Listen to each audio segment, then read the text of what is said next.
It's showtime, folks. Enjoy the show. Hi, Steve. Hello, Peter. How are you? It's a good day to be speaking with you today. It is a very good day to be speaking to you, Pete. You can tell by the jubilance in our voice. Andy isn't here. We get to talk. We miss him. We do. And his Irish thing. Mostly what we're going to do today is this is going to be a follow-up on last week's show, and we're going to try and re-rank Under the Cherry Moon right up the ranks today. No re-ranking. I am pretty excited. No re-ranking today, but I am pretty excited about my new strategy, which is pro Under the Cherry Moon all the time. Just an ideological stance. It doesn't matter. I'm going to be trying to get that one up. Like you guys are trying to get 2001 up, fine. I have picked my horse in this particular race. You can. That'll be interesting. And then another 5 years when we come back for the big global re-rank of everything again, they'll be like, why is this here? How did it get it? I can't wait. Steve, our children's children will come back for their re-ranking of everything that has been done on this show, and they will still be fighting the Under the Cherry Moon 2001. How did that get above All the President's Men? I don't understand it.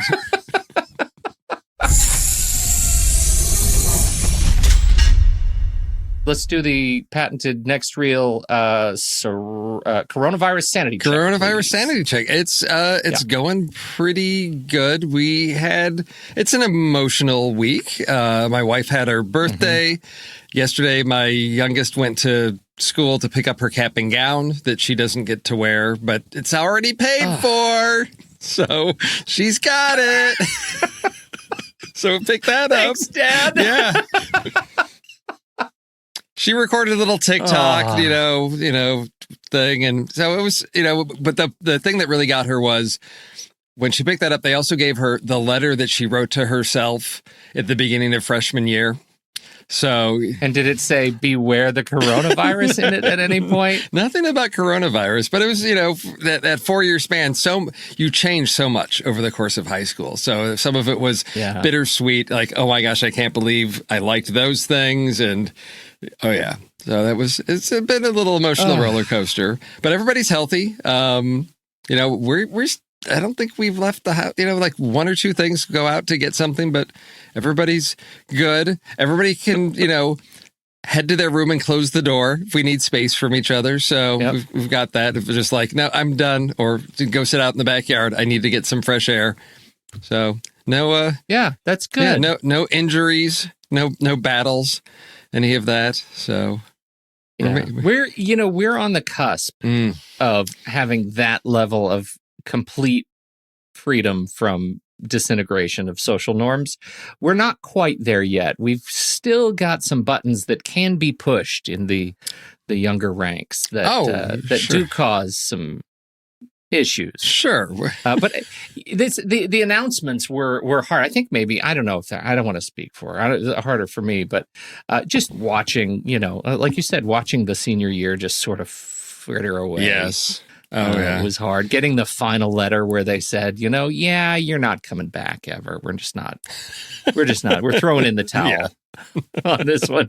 And I don't know how you did it, but for us, it's pass fail. So if you were passing all of your courses on the day before all of classes were canceled, then you've passed your senior year and you're done. Congratulations. See ya. And the teachers are sending emails to that effect. See ya. We're done. We've got a lot to learn and do, so we're not going to be checking on things about you anymore. Oh, wow. So it's been it's fascinating to watch how, as an educator, how invested you have to be right now to learn a lot. Oh, there's so much. No, out here, a lot of the schools are going with whatever your grade was third quarter, that'll be your grade fourth quarter unless you improve it. So your grades can't get worse, but you can't fall. Right. Yeah. But if you had like a D in a class, you can get that back up to a C or a B. You can work your way up there if you're willing to put in the time. So there's some effort going in there. So we've got a couple of classes that we're working on improving some things. So The pass-fail thing. Yeah, I think some friends up at like NAU, Northern Arizona University, they've said, it's all just pass-fail. So for kids that we're fine, they're just like, okay, I'm not even going to show up to class anymore. Why? Yeah. Why bother? Which is a bit of a problem because there's something about, at least my own personal philosophy, if I get on my soapbox here, about extrinsic versus intrinsic motivation in school of you're not taking this class just to get an A, to get a GPA, to do something. You're actually going to learn something. You're going to gain some skills and knowledge. Isn't that why you're in this class? Right? Really? Hopefully? Yeah, I hate coming and confronting the exact opposite energy there. Yes. Especially when I'm at the head of the class. I'll never forget those experiences when I'm teaching in graduate school and people are taking my class to fulfill a credit or to fulfill an obligation for their MBA in accounting, but they have to take my marketing class. And they tell me to my face, your class, it doesn't really matter. Just weep. Yes. The worst thing, just a little button. My daughter's last day, official day of class, because the day before the governor had announced that we were canceling school. The next day we had long scheduled her wisdom teeth. Oh, no. So the last day that she would have seen her friends at school, she was out getting her wisdom teeth out. So that's the last thing. It's just like crushing, opening this gaping hole in my chest. I didn't call you out on it last week. The platform. Did you finish the platform? Yeah. And do you know what, Steve? I haven't posted a review of it yet, but I think I'm pretty sure I read your review and it was brief. And let me see. Yeah. Small budget, limited sets, sci-fi-ish elements, and a story embedded with religious symbols and themes. It's like this movie was made for me. I think we are on the very same page, and it may just eke out an extra half star that it's stealing from somewhere else naturally.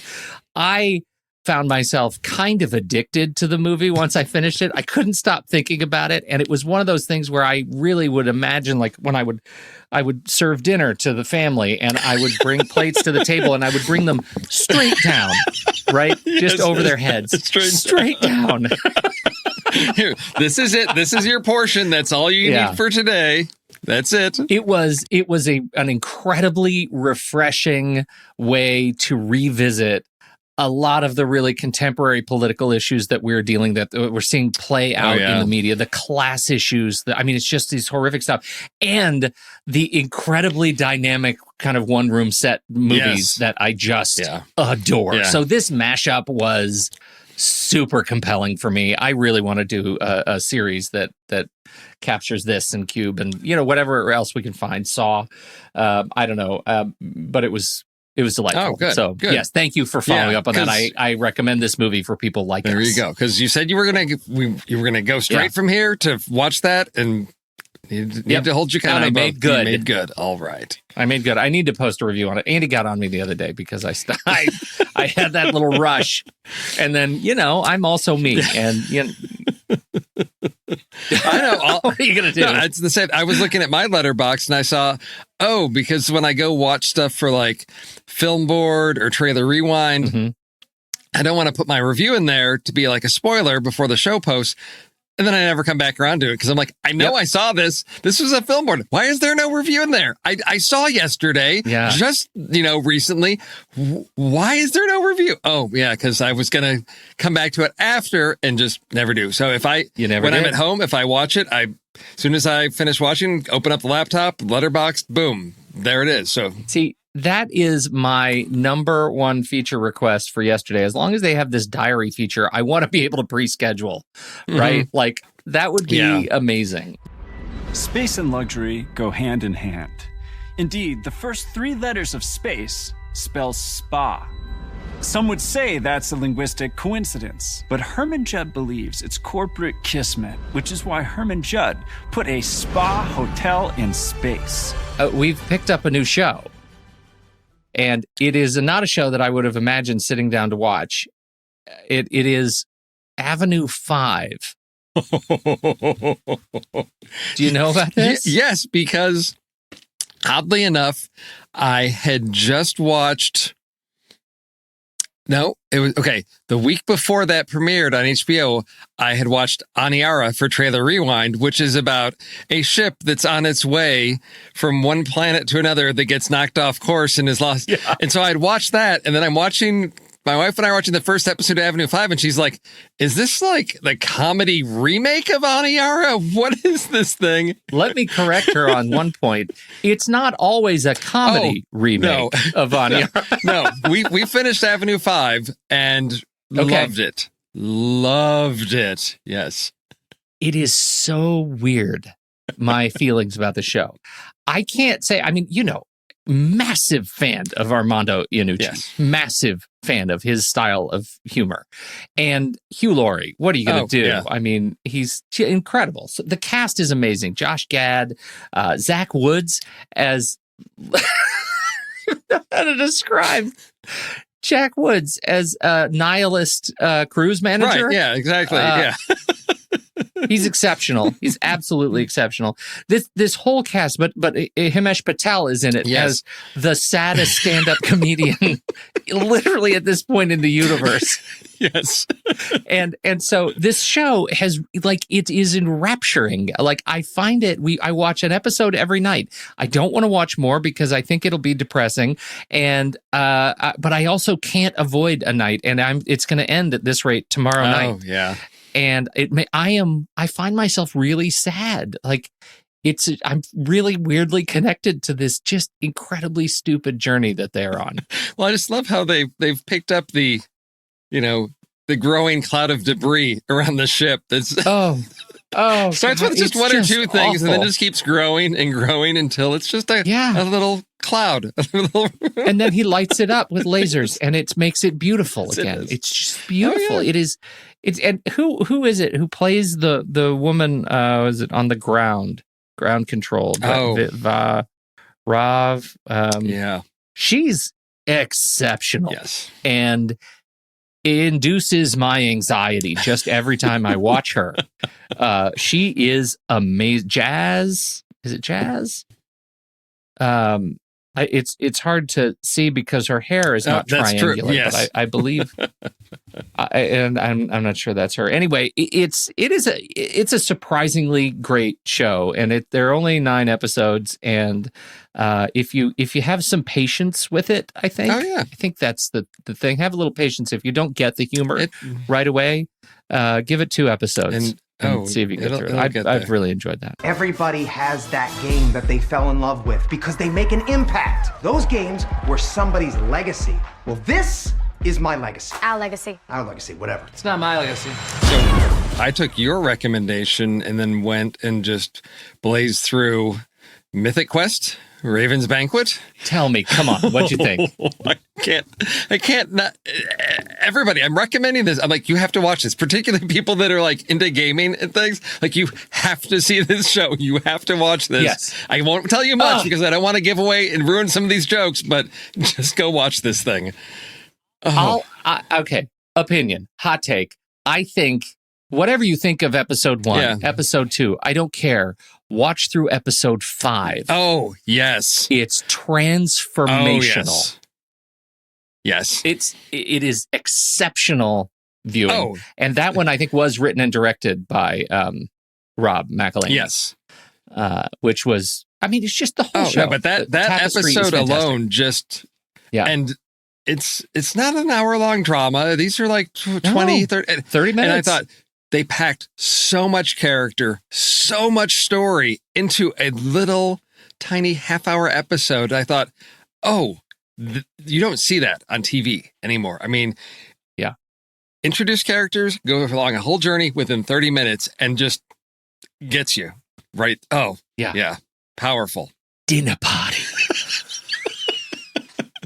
Right? You just the fact that they've game that's home to white supremacists. What are you going to do with that kind of humor? And they just nail it. So highest. I'm so relieved, Steve. I'm so relieved that was a hit around your place. That's fantastic. Now, I do have in our notes, we're kicking something out to next week, but I just want to say I'm still pretty excited about holding Andy to his daughter's Quibi experiment. So that's definitely being moved to next week. Is there any?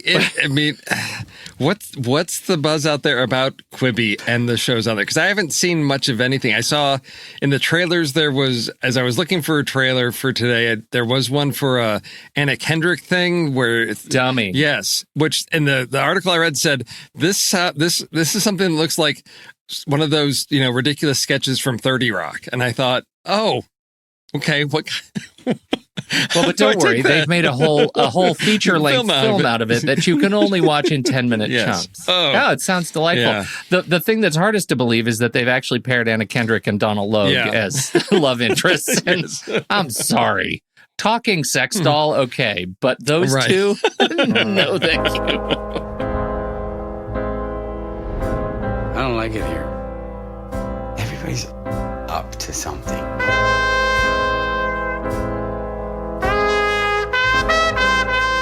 Hiding something. Everybody's got an angle. And everybody is guilty. What'd you think of this Perry Mason trailer in the new HBO series? Well, so I don't know much about the original Perry Mason show. I mean, it was before my time. Wasn't something I watched. Yep. And then when Nick and Night came around, it wasn't anything I was watching on there. But now it's on CBS All Access. You can catch up on all the old Perry Mason episodes. But I was trying to find out some information about the original show, like why do something like this? And I didn't know this was really the first TV procedural, before Law and Order. We would have no Law and Order if it wasn't for Perry Mason. If it wasn't for Perry Mason. That's exactly right. So, that's exactly right. I'm intrigued to see what's a new take on this. If this is an origin story, what are they? That's sort of what this is. So I thought, okay. That's it. Yeah. So we have Raymond Burr was the Perry Mason, the elder statesman, Perry Mason defense attorney. He's a master defense attorney. Well, what we get here is Matthew Rice, who is a down and out defense attorney. It's a period show in 1932, and he is taking on. In this case, it sounds like they're doing one case for this first season, but it's quote the case of a lifetime. I am super fascinated by this. I think that the show looks great, and what a wonderful place for him to land after the Americans. Yes, trailer dropped. Yeah. Who else was in it? There were a couple of faces in there. In there that I thought were interesting. Tatiana Maslany. Oh, that's right. Come on. Yes, of course. That's the one. So she found a place to land after Orphan Black. So two shows that I'm a big fan of. So I think this is going to be one that's worth watching. Do you want to talk about Venom, the dance, the dirty dance? Tom Hardy's Instagram. Well, this is the challenge for how do you've got to do something to stand out when it comes to marketing, and then you have to think, oh, well, we're going to do something on social media. So I'm not a follower of Tom Hardy's Instagram, but apparently, he posted a video of behind the scenes footage of the final fight from Venom, where you've got Tom Hardy and Riz Ahmed, fighting, but there's no CG, so we're just sort of on the blue stage set there, and they're moving around, touching arms, touching hands. Hands. Touching hands. Exactly. It doesn't look great, but at least they don't have the unitards on with the ping pong. That would make take it to a new level. And I thought, okay, this is one of these little sort of lost in the trenches of the internet thing that somebody snatched up and said, this is actually kind of funny, because then you've got the Dirty Dancing music or whatever playing over it. I mean, really, it's just we're trying to keep. I think they're trying to keep. Messaging out, Venom 2 is coming. Venom 2 is coming. We don't know when it's going to be in theaters. We're working on this movie. Let's all get excited about the next Venom movie, which I'll be surprised to see how well that does, because the first one was wasn't bad, but it really felt like a throwback to the, comic book movies of like the late 90s where, it's doing a thing, but it's not doing anything really great. It's I'll see where this one goes, but it's just part of the gears of Hollywood grinding out stuff into the internet. Grinding out stuff into the internet. Yes, I don't imagine Tom Hardy himself posted this to his Instagram. Remember how much fun high school used to be? You believe that was like 30 years ago. These kids, they can be sheltered. You're so hot and popular. You're like Justin Bieber if he wasn't like 100 years old. And clueless. Last little bit, we've got some reboots, some more television reboots that I know you and your family are very excited about. Oh, no. Come on, man. Peacock is hurting already. Oh, my gosh. Yeah. So, wait, is Peacock... Is it? Yeah, that's the new NBC Universal streaming service. So that's out there live? I mean, I can do that? Yeah. Is it a subscription thing? I don't know anything about it. Is it I have to pay for it, or is it a free thing? Yeah, NBCU's direct-to-consumer property. So they're digging into the well of nostalgia, because you're going to swing in familiar territory with reboots of... And I get... And it's not really reboots. And see, this is what they call it reboots. But for me, a reboot would be, we're going to do the same thing, but with different people. But this is really more like sort of the Fuller House thing of, we're going to reboot it so it's familiar, but we're going to bring back all these familiar faces. Mm-hmm. But the story structure, plots are going to be the same. So to do Saved by the Bell, and I do have to, I mean... They're very aware of what they're doing with Saved by the Bell, and to bring back some familiar faces and to have them comment on the fact that, it's been 30 years, but when you cast Mario Lopez, coming back as AC Slater, who of course would be the school's PE teacher, what else would he do? But there's the part that they got me where he's got the two boys in his office and he's talking about when he was in high school and how he used to fight with his best friend over this girl. Oh, yeah, that was your mom. And then, but I got over that by finding this other really hot girl and going after her.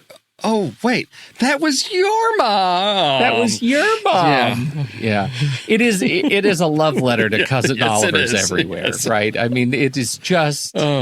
if you go to PeacockTV.com, you can see their kind of lineup coming up. I think it's funny that I'm watching the animated GIF right on the front page, and it shows like they're taking back 30 Rock and Saturday Night Live and all that.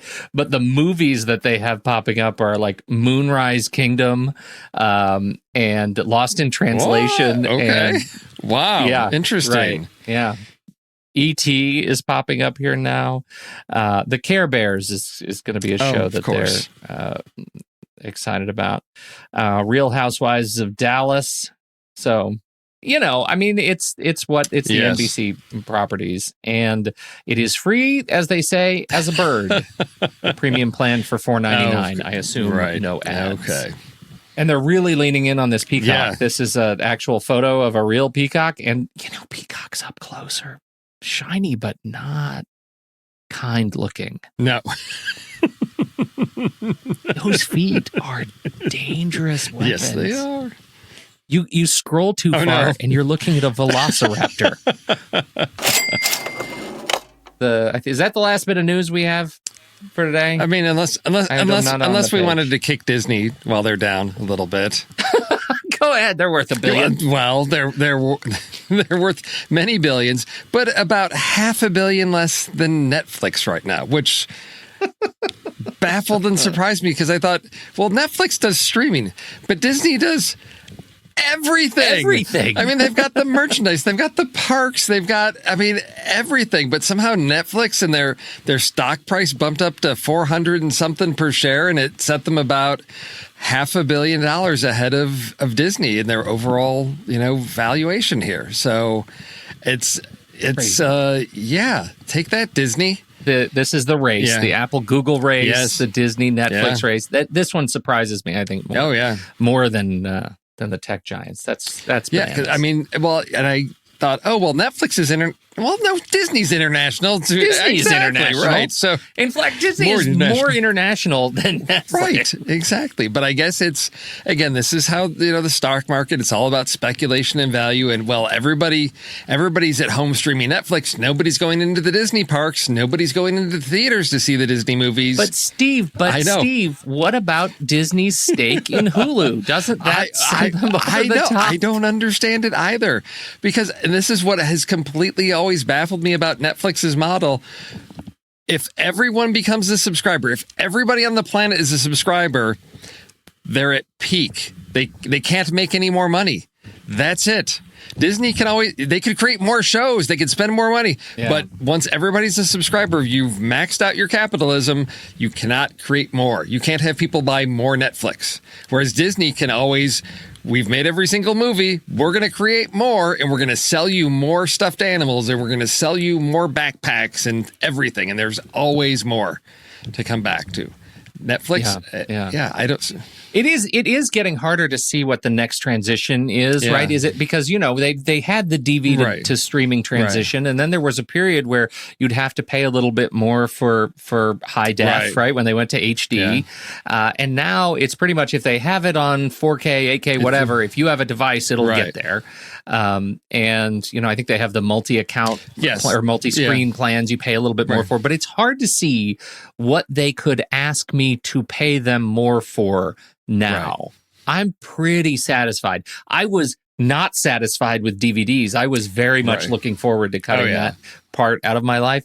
And so now, what's next? I'm not, there's what's the next iteration? Because right now, all the content, the genie's out of the bottle. It's not like they're going to say, oh, you have to pay an extra couple of bucks a month for our original programming.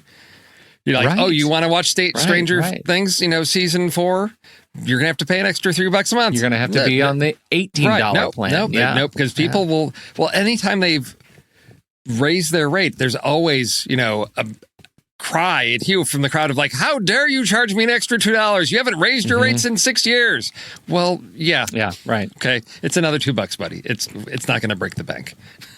I think we should talk about trailers. We should talk about some trailers.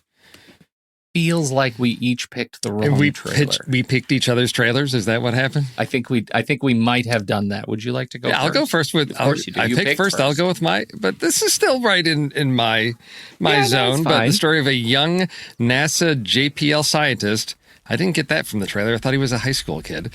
But he's abducted by extraterrestrials. When no one believes his story, he becomes obsessed with finding proof that leads him on a journey of discovery. You feel that?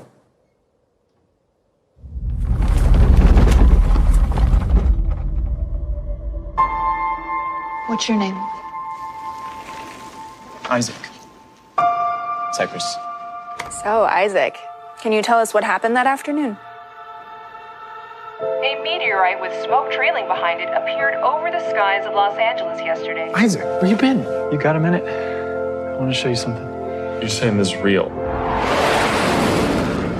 Now, from the title, that description, and then the fact that it's written and directed by Eric DeMussy, and it's a film. It's a DeMussy original or something that he's got his logo on it. Pictures, all of that. I thought, oh, this is a guy. But the thing about Eric is he has a solid background in visual effects. So, allegedly, because he's the digital artist that did opening sequences for Stranger Things and Game of Thrones, uncredited.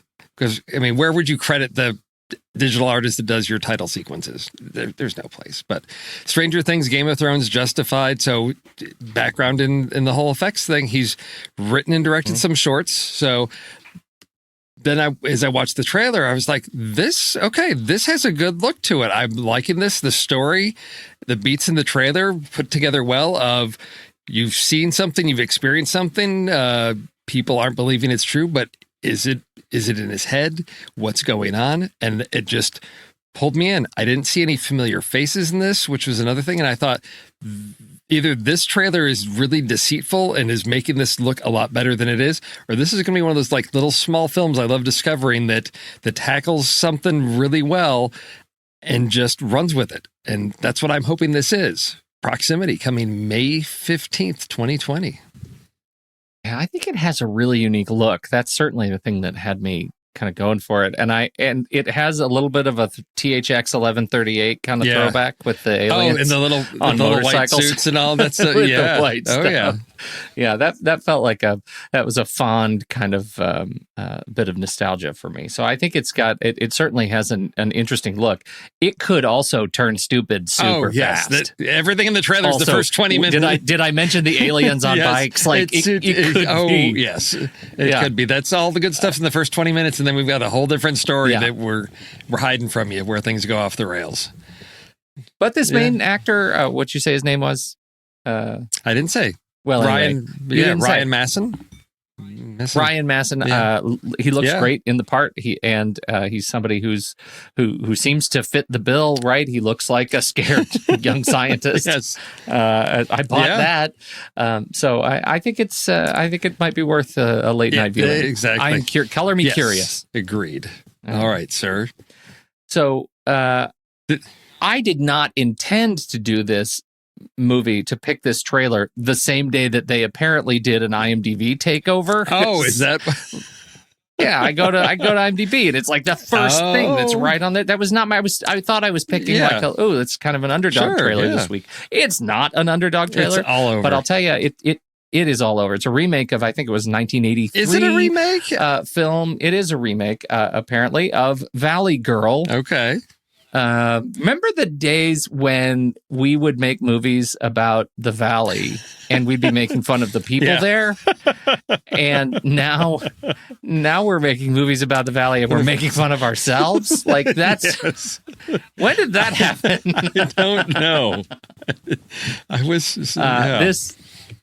This movie has, I feel like there was some controversy about this movie, first of all. Let me tell you that.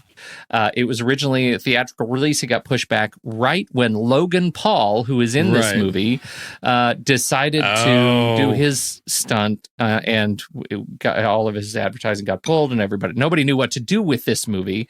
And so it got rescheduled and pushed around. They brought it back, but for a theatrical release, but now obviously it's not getting a theatrical release. It's coming direct to digital. So it's another one of those that's getting kicked. I would not have looked at this movie at all had it not been for our protagonist, Julie, played by Jessica Roth, who I adore in Happy Death Day.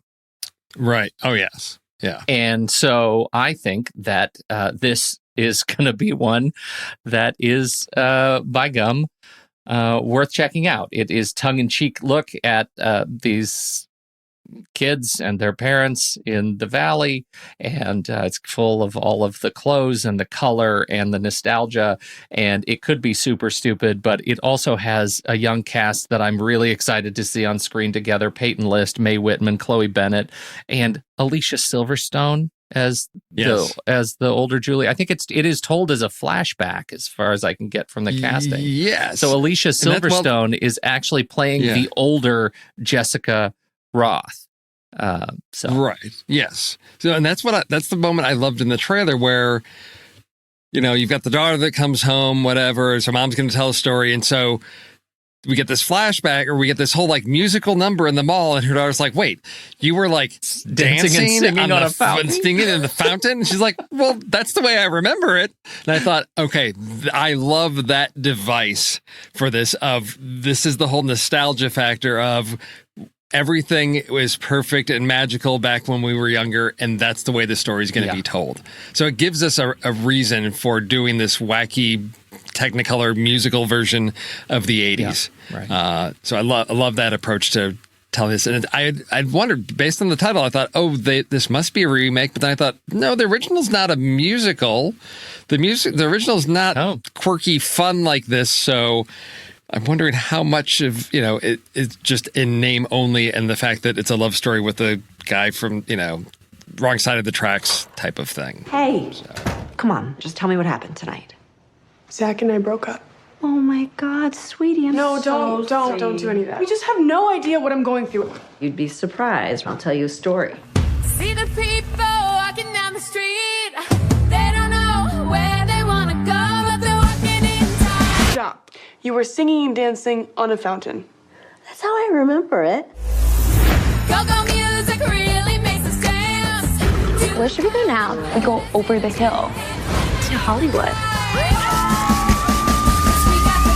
I don't know what to make of a lot of the credited crew, but I will say that Rachel Lee Goldenberg is directing this, and she was a producer on Between Two Ferns, and a director on the Mindy Project. Great. I did not see A Deadly Adoption, which is the other known for credit for her.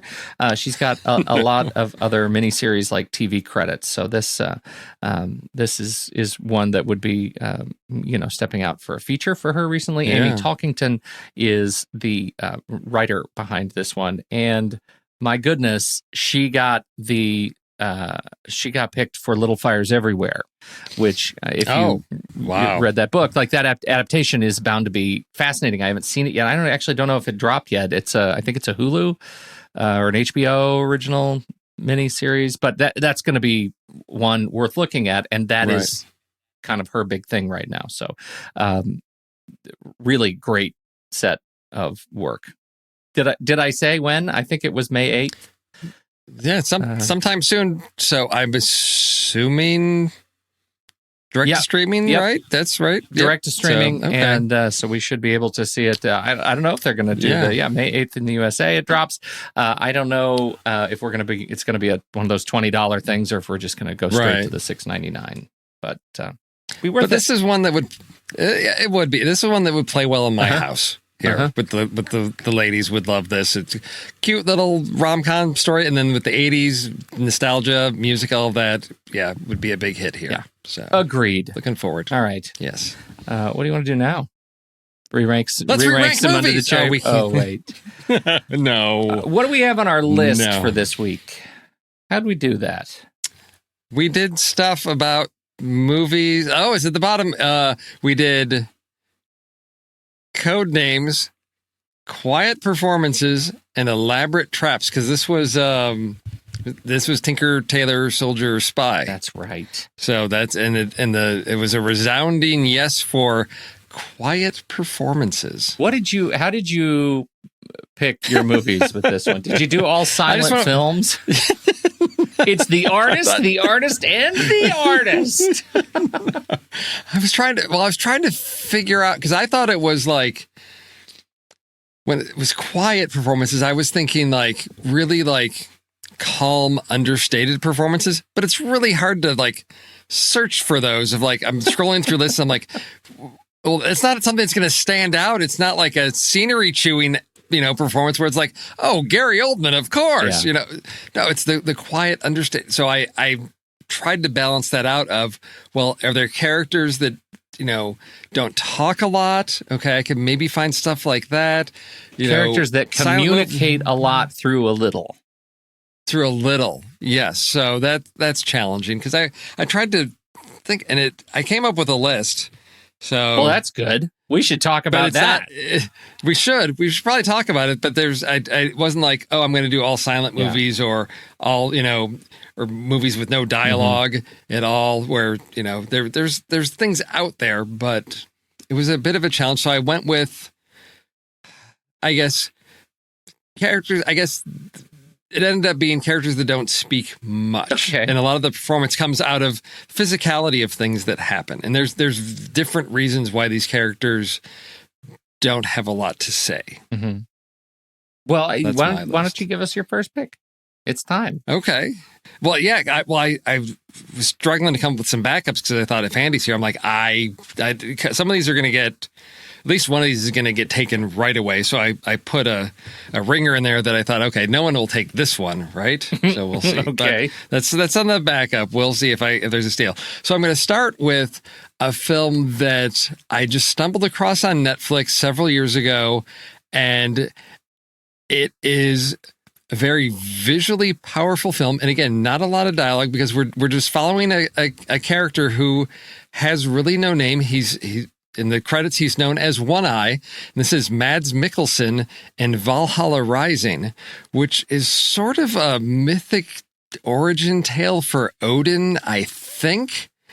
but there's not a lot of dialogue to tell you what goes on because it's just like Viking guys and they may grunt at each other and gesture at each other about things, or they're mumbling a lot, but it's an hour and a half, but it feels much longer. Not that that's a bad thing, but just the pacing of this tells a big story of this guy who basically is captured during combat. He escapes, joins this group of Vikings, and they're traveling over the ocean or the river, something like that. But he doesn't really have a lot to say. But it's a movie that just stuck with me very visually in terms of his performance as well. Of you know exactly what he's feeling, what's going on with very few words. Nicholas Winding Refn film, and yes. that I haven't seen it, but it came up tonight because I was looking at Tom Hardy performances, and he did Bronson, and so that's not a quiet performance, by the way. No, Tom Hardy doesn't do quiet performances. Quiet performance. Yeah. That's a fascinating pick. I need to put that on the list. Mm-hmm. Valhalla Rising. All right. Well, my first one, I'll go with the most troublesome pick that I have for the list, and that is it's a movie that I have a very difficult time actually watching. I've only seen it once, and I won't go back to it. It's a Denis Villeneuve film. And it's called Polytechnique. Not seen that. Yeah, it was I think 2009, and it's a story of the Polytechnic massacre, where this crazy, very disturbed misogynist takes a rifle, takes a gun to a school and kills a bunch of women, and it's horrible. The protagonist in the movie, it is really from his perspective, and I think that's one of the reasons that the movie is so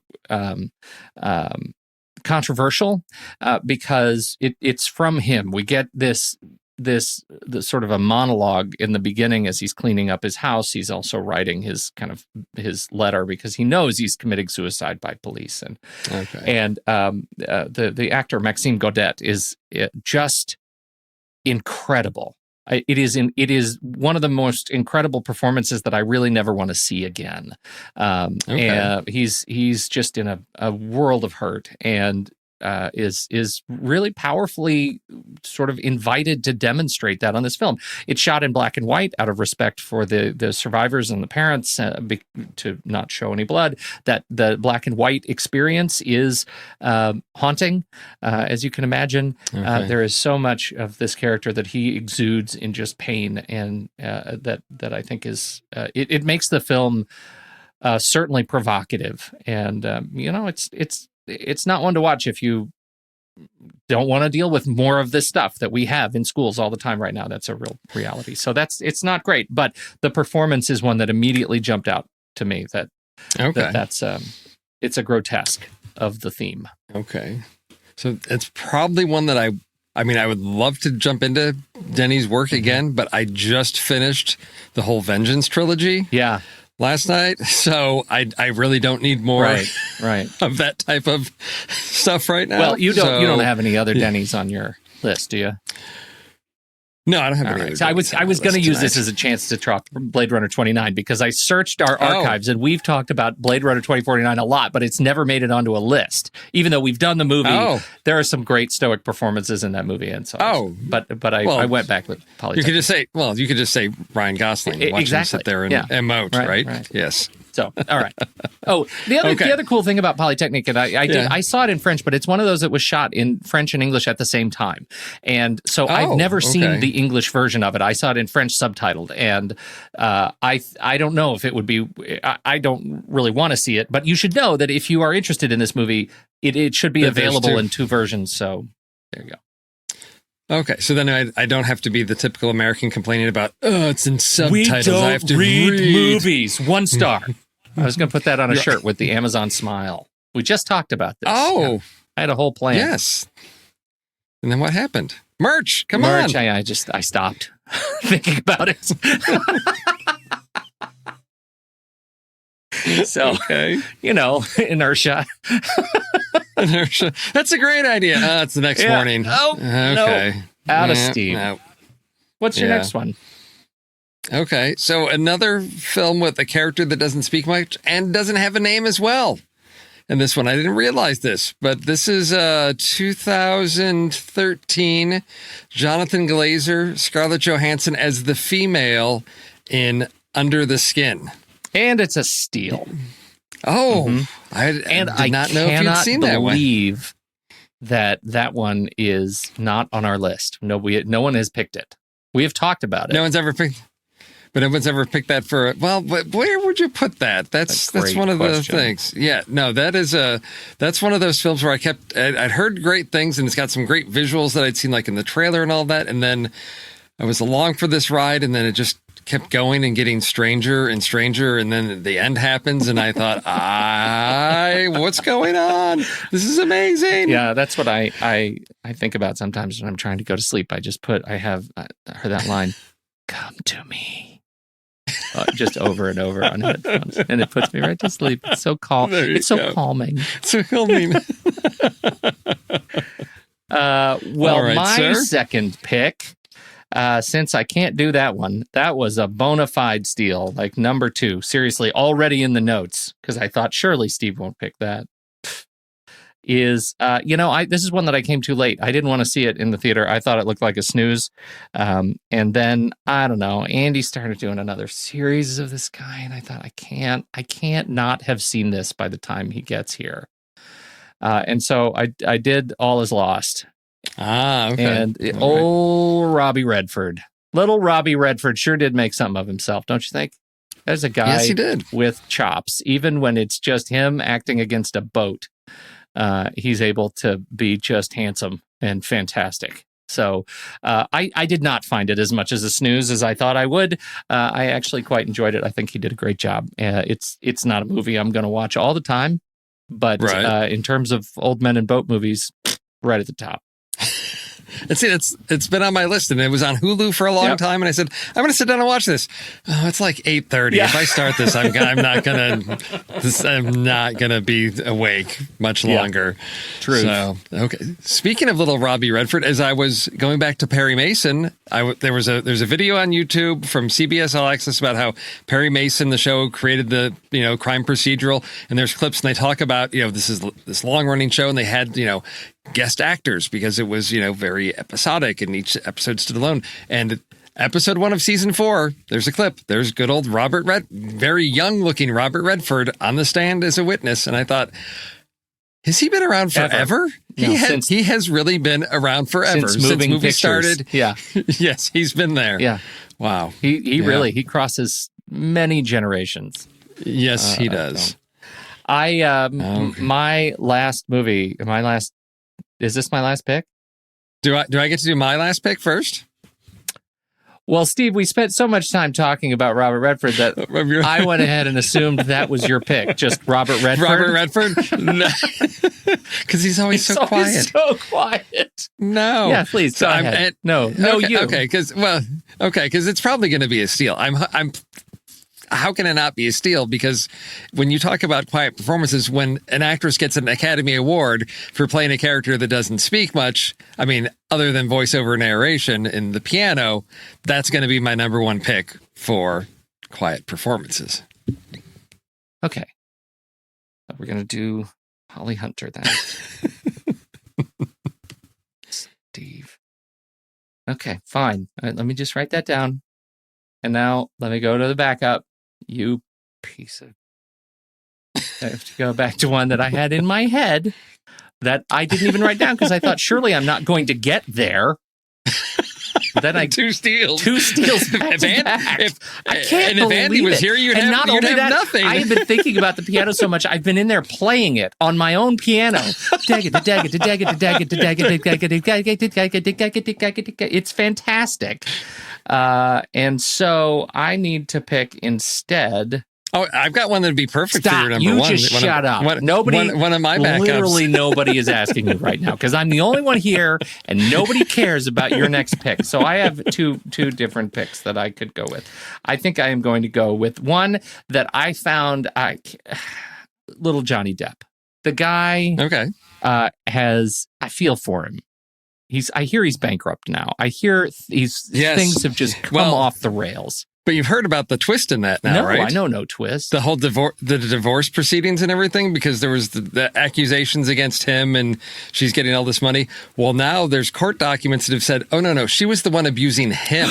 Oh, you know what? I've never been more delighted to say that's a relief. There you go. But little Johnny Depp, that he can pull things out, because I'll tell you, controversial hot take, I like Johnny Depp.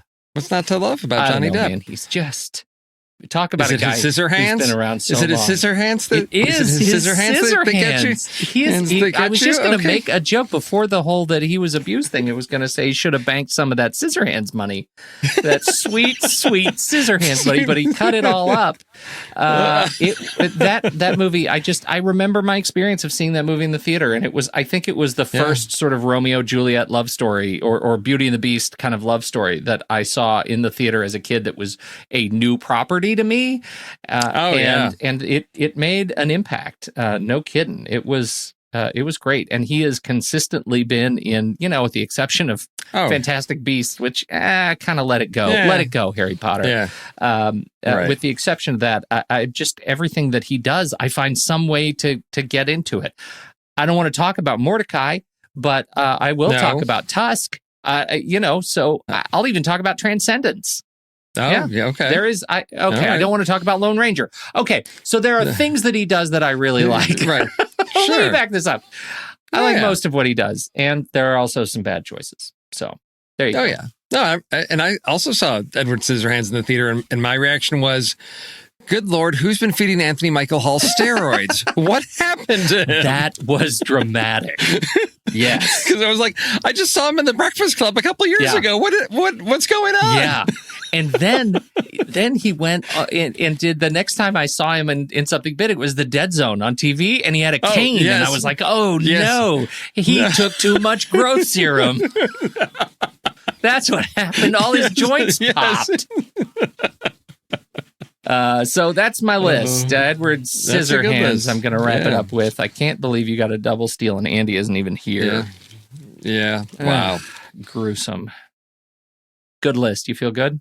Yeah. What are we going to do? I feel good. What are we going to do next week? Do we have any idea?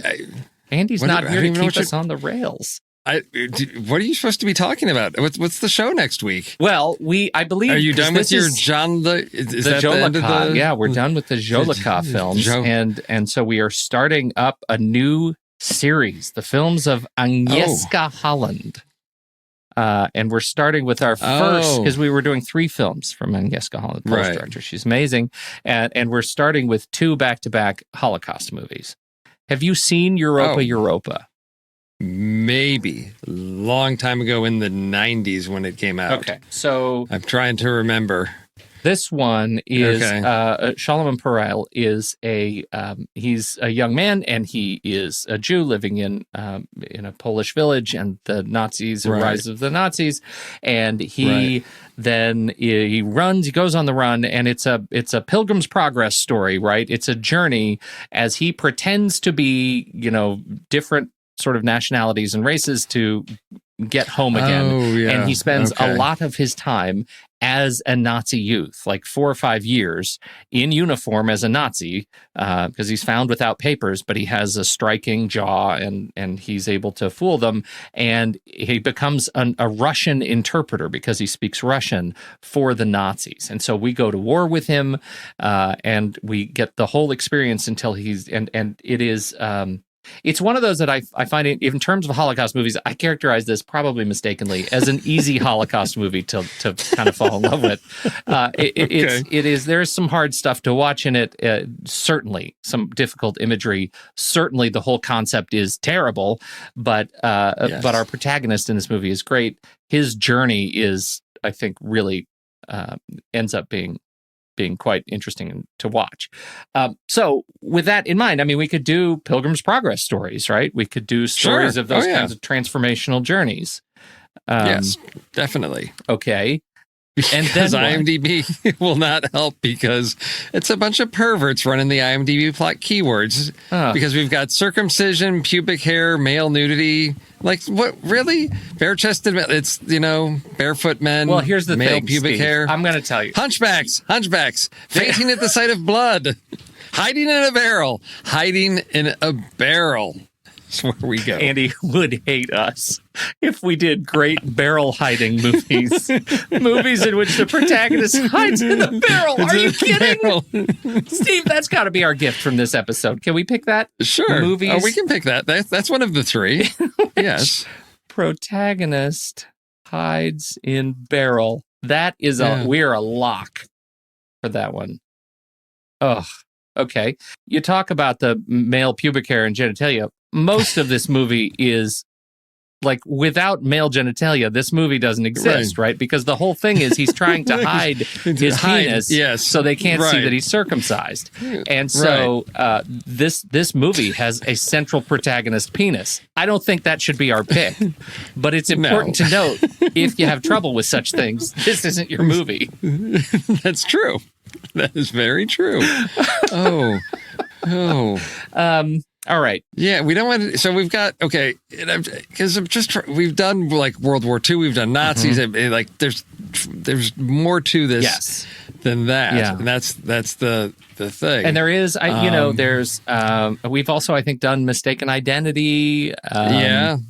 So, this is based on a true story? Yes, Survivor Story. Right? Survivor That Story. That could be another one. Yeah, Survivor Story, right? Just this is a story that's told by the survivor of some major world atrocity. Yeah, sure. We want to use the word atrocity in our picks? No, we're just survivor of a major world event. True story as told by survivor of major who made it through, who survived a major world event by hiding in a barrel. In a barrel. And also was a pilgrim. This is going to be great. I can't wait. All right. So that's our list. Okay. That's our list. Yeah. Options for next week. We'll get those into the Show Talk channel. Check them out. And that will be what we talk about next week. Yeah. You know how to do that, right? Nope. That's an Andy thing. That's like hardline coding now to get these things in there the way he's doing it. Oh, he's got it's straight up command line. Bash. Yeah. It's COBOL. That's the way we roll. He does the whole thing in COBOL. Falling apart because everybody who knew COBOL is dying. Oh my goodness. Anyway, hey, good talking to you, man. Yes. The people that are listening should do stuff. Yeah, what do you think they should do? They should probably they should go over to thenextreel.com /Patreon or patreon.com/thenextreel. And that's a way you can help us out in this time of our own Pilgrim's Progress.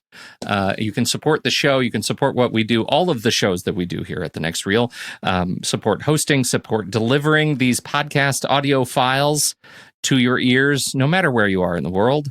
And you can do that for a couple bucks a month. One of the nice things you get out of this is many of our shows we live stream on to our members. You can see them, hear them a week early before the shows go live to the masses. And again, a couple bucks a month. It's I just want to say make smart decisions with your finances. But if that includes us, we will take it. Yes, we will. You know what else? What else do you think we should? We'll take a little bit more of that because, there's nothing more fun than putting on a fun new T-shirt that says "The Next Reel" podcast on it, and then hiding in a barrel and jumping out at somebody, saying, "Watch these movies." Hey, you know what you could do? You could hide in a barrel, jump out, and say, "I'm patient zero." There is nothing that screams you understand the perilous world we live in like wearing your "I am patient zero" T-shirt. That's it. Thank you, everybody, for your support and for hanging out and for wearing the merch. I've actually seen an increase in the number of people who have gone to support us by wearing the merch and buying the merch over the last month. It's been really lovely and exciting, and we're deeply grateful that you all are out there doing that. So thank you. We'll catch you next week.